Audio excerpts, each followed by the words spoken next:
So Wolves 4, Pyunik nil in the second leg, meaning that it was 8-0 overall on aggregate. I think you'd say that's pretty comprehensive. Well done to Wolves into the next round against Torino, a really big challenge, first real challenge of the tournament now. But one of the things that we should, thrive on and really enjoy. I think that we benefiting from going away first and then having the away leg second, because it means that we can afford to lose the game so long as we score a goal. I think if we come back to Molineux with a 2-1 deficit to overturn, I could see us being able to do that. However, if we don't score, if we really struggle, then I think it'd be difficult. But anyway, to focus on today's game, I thought the Wolves were very, very slow and very, very, I don't know what it was in the first half. They just didn't look up to it. And Pyunik had a lot of the ball, which I don't think we were expecting to see, but they didn't really do a lot with it. They didn't even test John Ruddy. They had a couple of corners that he had to come out and catch, but that was it really.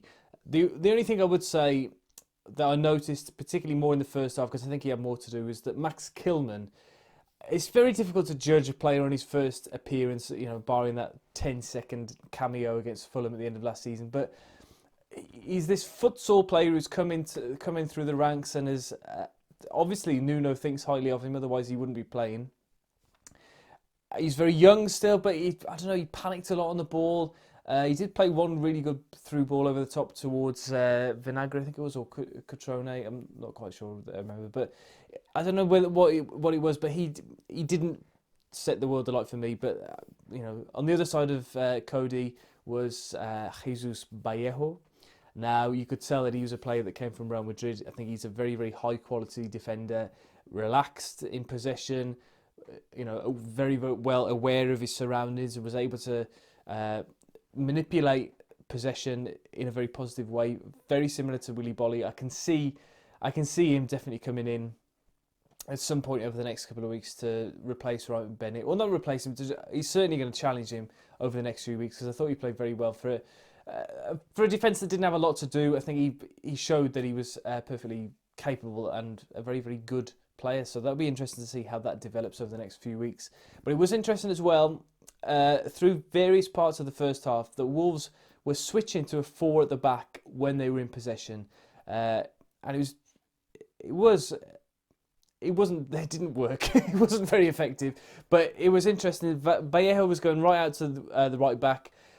We had Kilman was playing left back and Sace was dropping in. So rather than pushing that man from the centre position, Cody, that I was talking about previously, we saw that Traore and Vinagre were joining the midfield a little bit more, and Sace was dropping back.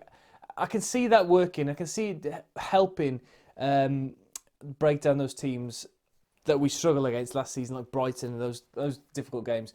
But it was only when we were in possession that was happening, and we weren't really moving the ball quick enough for it to be too effective. But it was interesting to see them working on these different tactics and different moves. But the first half was pretty forgettable other than that. Second half, though, there was that brief spell where they scored 3 goals very, very quickly, and it was 3 very young players that scored. First of all, Neto. He's come in very much under the radar. Not many people knew anything about him, and not many people thought that he was going to be much. But to be honest, I think he was very. I would give him man of the match, I think, for today's performance. Him and Cutrone, I thought, linked up very, very well. And if we're considering that this was a second string team, pretty much, that Wolves put out today, I thought they moved really, really well together. They worked well. Neto was a little bit sort of like Jota-esque, and Cutrone a bit more like Jimenez. But they linked up well, and the goal that Neto took, because of Cutrone's good work down the right-hand side of the penalty area and picking out a good pass, was really, really good. Neto then turned provider for the second goal, putting in for Gibbs-White. Great for him to get a first goal at Molineux, and a first proper goal, not this Asia Trophy malarkey, a real proper goal. That was pleasing to see. And I think whereas his attitude in the past, after playing well, sort of dropped a little bit, there was a little bit of overconfidence and too many of these silly pirouettes. I personally don't like them, but I think he sort of is showing a sign of maturity as well for a player, which is really good to see. And I hope that he does continue to improve. I'm sure he will. And then Vinagre is getting better and better and better every time we see him, particularly against these teams of low quality, where he's able to sort of run forward a little bit more and make things happen. And he could have had more than one goal today. He had a couple of shots off, making things happen. I was really pleased with him. He's going to be interesting as well. Another battle throughout this season is going to be Johnny and Vinagre for that left wing back position, to see who's going to be the number one for that role. At the moment, I would still back Johnny. I think Johnny played well against Leicester on Sunday. But it is going to be... It's good that we've got these very, very good options in all of the areas. So, pleased with that. And then the third goal from Jota. I thought it was a bit cruel, really, by Nuno to bring on Jimenez and Jota with 20 minutes to go, 3-0 up. The tie absolutely dead already, 7-0 up. And then to bring those two on just showed the depth that we've got in the squad now to already be so far ahead. And then to bring on these players, I think is, really, really just... Oh, it's fantastic. I really did. And then the Jota's goal was like showboating. It was superb. Just showing the link up as well. I think the reason those two were brought on as well is because they haven't had quite as much time together as I think they would have had in a normal pre-season because of Jimenez being off at the Gold Cup and what have you. Didn't travel to Asia. Jota as well missed a couple of chances that he would have perhaps taken when he was in the pomp of his form last season. So I think that's probably why they were brought on. They wouldn't have trained today, I wouldn't have thought as well. So 20 minutes run out for those two as well. Dendoncker, it's got to be said, had a positive impact on the game when he came on as well. Moutinho, I can't believe that he was in the starting 11 really, considering the number of changes that were in that team to start off with. But he, bog standard Moutinho, an 8 out of 10 performance, just continuing to tick the ball over and keep the game going. But the game really kicked on when Dendoncker came on, and I think that was down to his running and his persistence. And then the final player to sort of really talk about today was Adama Traore.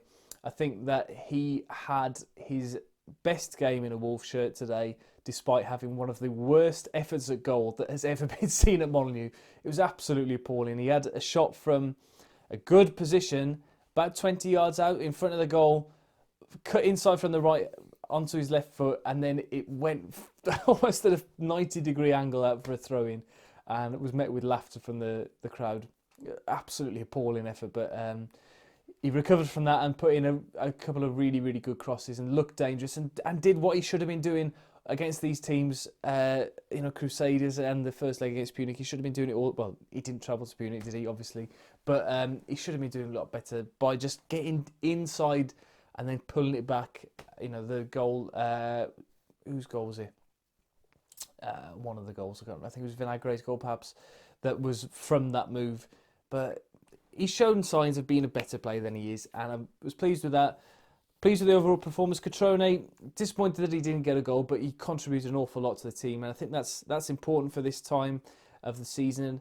A couple of days off now, and then a huge game on Monday against Manchester United. I don't think we'll be too tired. I think we'll be able to hit them with a good performance. But it's good to see lots of different players get a run out today, and good to get through, and good to get that 4 goals again. So that's, how many goals is that now? 8 against them, 6 against 14. Is it 14 goals? 14 goals in 4 games. That's a pretty good return for European football. Torino, though, is going to be a different test altogether. We'll look forward to that next Thursday. I will be going. Hopefully, I'll be doing some sort of vlog or something. I'm not very good at doing those, but I'll think of something and get it out for you. But thank you very much for watching today's video. I know it's an awful long video for a very, very small game. Don't forget to like the video and subscribe to the channel. 100 likes as well gets money donated to the Haven in Wolverhampton. I'll see you next time on Monday night for the game against Manchester United. Thank you very much. Goodbye.